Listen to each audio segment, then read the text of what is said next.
जय जय रघुवीर समर्थ. समर्थ म्हणतात की जेवढं कष्टाच्या पैशामध्ये सामर्थ्य असतं तसं चोरीच्या पैशामध्ये सामर्थ्य नसतं, असं समर्थ आपल्याला ते सांगतात.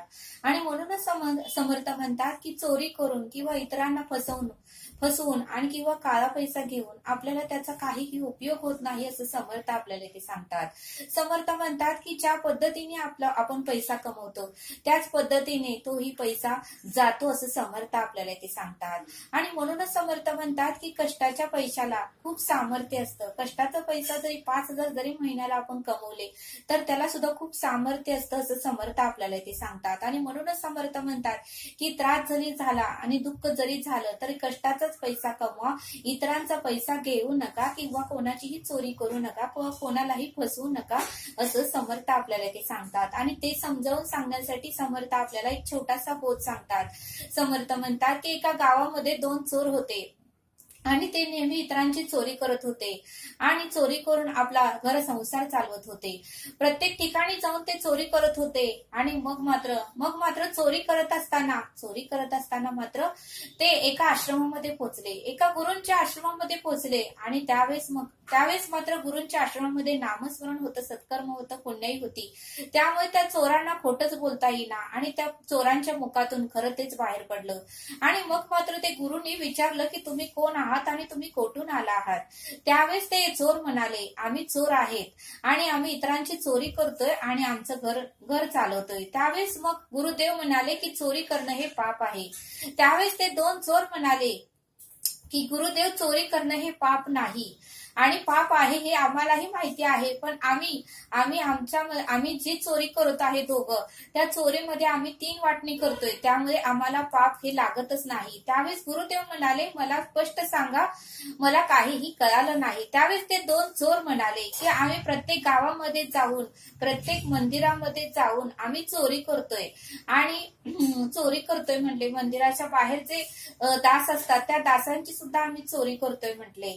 आणि मग आमच्या दोघांमध्ये जे काही पैसा साठतो त्यामध्ये आम्ही 3 वाटणी करतो. आता समजा जर आमच्या दोघांची चोरीमध्ये जर समजा 3,000 साठले तर आम्ही दोघं 1,000 घेतो आणि 1,000 कुठल्याही देवाच्या मंदिरात जाऊन पेटीमध्ये आम्ही 1,000 टाकतो. त्यामुळे आम्हाला पाप हे लागणारच नाही, कारण आम्ही चोरीचे 3 हिस्से करतो. देव हे आमच्या चोरीमध्ये सहभागी आहे, मग आम्हाला कसे पाप लागेल, असे चोर त्या गुरुदेवांना म्हणाले. त्यावेळेस गुरुदेव म्हणाले, ठीक आहे, तुमचं बरोबर आहे. तुम्ही म्हणताय की चोरी केलेलं पाप मला लागत नाही. मी तुम्हाला आता एक गोष्ट देतोय, मी माझ्याकडूनही तुम्हाला एक गोष्ट देतोय. त्याही वस्तूची बघूया तुम्ही 3 भाग करता का. आणि मग मात्र गुरुदेवाने पैसा, सोनं काहीही त्या चोरांना दिलं नाही. गुरुदेवांकडे एक कोंबडी होती, जिवंत कोंबडी होती. आणि गुरुदेव त्या चोरांना म्हणाले, ही कोंबडी घ्या आणि हिचे आता 3 हिस्से करा. त्यावेळेस मात्र ते चोर एकमेकांकडे बघू लागले आणि म्हणू लागले की गुरुदेव, ही तर जिवंत कोंबडी आहे, हिचे आम्ही कसे हिस्से करणार. तुम्ही जर आम्हाला सोनं दिलं असतं किंवा पैसे जर दिले असते तर त्याची आम्ही वाटणी करू शकतो, पण या कोंबडीची वाटणी आम्ही कसं करणार. त्यावेळेस गुरुदेव म्हणाले, काय सोपं तर आहे, या कोंबडीला तुम्ही मारा आणि 3 हिस्से करा. अर्धा हिस्सा तुझ्याकडे ठेव, अर्धा हिस्सा दुसऱ्या चोराकडे ठेव आणि बाकीचा हिस्सा देवाकडे ठेव. त्यावेळेस ते दोघंही एकमेकाकडे बघू लागले आणि गुरुदेवांना म्हणाले, नाही गुरुदेव, हे पाप आहे. कोंबडीला मारणं म्हणजे पापच आहे. तिला मारताना तिला ज्या वेदना होतात, तिला जे दुःख होतात, तो तळतळाट आम्हाला देईल. आणि मग मात्र आम्ही हे सर्व काही तळतळाट तिला त्रास दिला आहे ते आम्ही कुठं फेडणार, कारण ही जिवंत कोंबडी आहे. आपल्याला जर लागलं, आपल्याला जर चाकू बोटाला लागला किंवा आपल्याला जर पायाला पोळलं किंवा आपण जर पडलो तर आपल्याला किती वेदना होतात. या जिवंत कोंबडीला मारणं म्हणजे पापच आहे आणि हे पाप आम्ही कसं फेडणार. त्यामुळे आम्ही या कोंबडीला मारणार नाही आणि आम्ही या कोंबडीचे 3 हिस्सेही करणार नाही. त्यावेळेस गुरुदेव म्हणाले, ठीक आहे, कोंबडीला तुम्ही मारू नका आणि तिची वाटणीही करू नका, ती माझ्याकडेच ठेवतो. मी तुम्हाला हेच आता समजावून सांगतोय की तुम्ही म्हणताय ना की देवालाही आम्ही तिसरा हिस्सा देतो, आम्हाला पाप घडत नाही, तर हे चुकीचं आहे. तुम्ही चोरी करताय म्हणजे तुमच्याकडून हे पापच घडत आहे. हे योग्य काम नाही. तुम्ही कष्टाचा पैसा कमवा. तुम्ही लोकांची चोरी करून पैसे घेऊ नका. जसं तुमच्या मनामध्ये आता विचार आला की कोंबडीला मारल्यानंतर आपल्याला तळतळाट लागेल, तिला ज्या वेदना होतात त्या वेदनाचा तळतळाट आपल्याला लागेल. तुम्हीच आता म्हणला ना की आपल्याला जर लागलं किंवा फोडलं किंवा हाताला चिरलं तर वेदना होतात. तसं कोंबडीला जर जिवंतपणे मारायचं म्हणजे तिला किती वेदना होतील. मग ह्यातूनच तुम्हाला हे समजावून सांगतोय की तुम्ही मोठमोठ्या लोकांचे जे काही खिशातले पाकिट चोरताय, इतर लोकांचे सोन्याचे दागिने चोरताय, मग त्यांनीही कष्टाने ते मिळवलेलं असतं.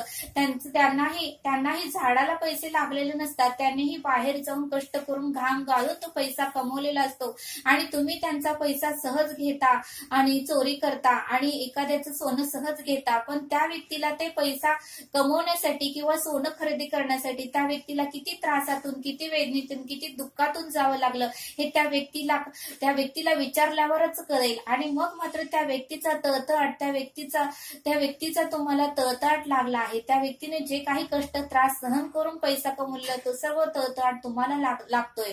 आणि म्हणूनच मी तुम्हाला सांगतोय की चोरीचा धंदा हा तुम्ही सोडून द्या. परब्रह्मनेश्वराने लाख मोलाचं तुम्हाला देह दिलेला आहे. तुम्हाला 2 हात दिलेत, पाय दिलेत, डोळे दिलेत, बुद्धी दिले. त्या बुद्धीच्या सामर्थ्याचा उपयोग करा.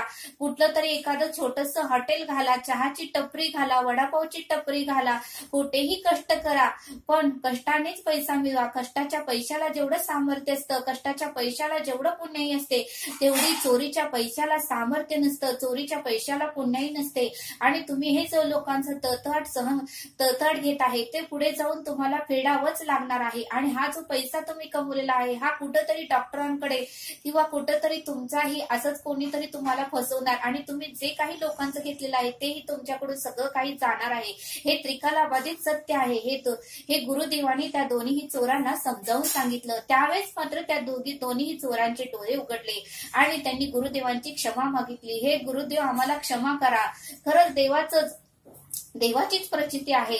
आम्ही ह्या साईडला आलोही नव्हतो, पण देवाने कसं काय आम्हाला आश्रमाच्या साईडने आणलं हे आम्हालाच माहिती नाही. कारण आमचा रस्ता हा वेगळा होता, पण आम्ही अचानक आश्रममध्ये कसे आलो हेही आम्हाला दोघाला कळालं नाही. आम्ही चोरी करतोय हे तुम्हाला आम्ही खरं सांगितलं. आम्ही कोणालाही आम्ही चोरी करतोय, आमचा धंदा चोरीचा आहे असं सांगतच नाही. पण आम्ही या आश्रमामध्ये एवढं सामर्थ्य आहे, एवढे या आश्रमामध्ये प्रचिती आहे की या आश्रमामध्ये आल्यावर आम्हाला खरंच बोलावं लागलं. खरं तेच आमच्या मुखातून बाहेर पडलं आणि आम्ही तुम्हाला खरं तेच सांगितलं. आणि हे गुरुदेव आता आम्हाला क्षमा करा. इथून पुढे जे झालं ते झालं, पण इथून पुढे आता तुम्ही आमचे डोळे उघडले आहात. तुम्ही आम्हाला उत्तमाचा मार्ग दाखवला, तुम्ही आम्हाला उत्तमाचा रस्ता दाखवला. त्यामुळे आता आम्ही चोरी आता करणारच नाही. आम्ही जो काही आम्हाला उद्योगधंदा किंवा कामधंदा मिळेल तो आम्ही पैसे कमवूनच आमचा संसार चालवणार. पण आता आम्ही 1 रुपयाही कोणाची चोरी करणार नाही. आणि आजपासून आम्ही तुमचे शिष्य झालो आहोत. आणि तुम्ही आम्हाला रोज काहीतरी गुरु उपदेश देत जावा. आम्ही तुमच्या आश्रमामध्ये रोज येत जाईन. त्यावेळेस गुरुदेव म्हणाले ठीक आहे, आता ते झालं. तुम्ही ईश्वराला, परब्रह्माला त्याबद्दल माफी मागा, क्षमा मागा. ईश्वर परब्रह्म, तुम्ही जर मनापासून माफी मागितलं तर ईश्वर परब्रह्म तुम्हाला नक्कीच माफ करेल. पण इथून पुढे मात्र ही चूक करू नका. इथून पुढे जर ही चूक केली तर परब्रह्म ईश्वर तुम्हाला माफ करणार नाही. त्यावेळेस मात्र दोघांनीही गुरूंची साक्षात दंडवत घालून क्षमाही मागितली आणि आशीर्वादही घेतला. बघा म्हटले समर्थ, या बोधातून आपल्याला हे शिकायला मिळतं की कष्टाच्या पैशामध्ये जेवढं सामर्थ्य असतं तेवढं सामर्थ्य चोरीच्या पैशामध्ये किंवा इतरांना फसवून किंवा काळा पैसा घेऊन त्याच्यामध्ये सामर्थ्य नसतं असं समर्थ आपल्याला ते सांगतात. आणि म्हणून समर्थ म्हणतात की भले कष्टाचे 4 पैसे कमी येऊ द्या, पण त्या पैशामध्ये समाधान असतं, शांती असते, सुख असतं आणि सामर्थ्य असतं असं समर्थांनी आपल्याला या बोधातून समजावून सांगितलं. आणि म्हणूनच समर्थ म्हणतात की कष्टाचाच पैसा मिळवा, कोणाचीही चोरी करू नका आणि कोणालाही फसवू नका असं समर्थांनी आपल्याला या बोधातून समजावून सांगितलं. तरी आता आपण येथेच थांबू. हा व्हिडिओ आवडला सबस्क्राईब करा. भेटूया पुढील भागात. धन्यवाद. जय सद्गुरू.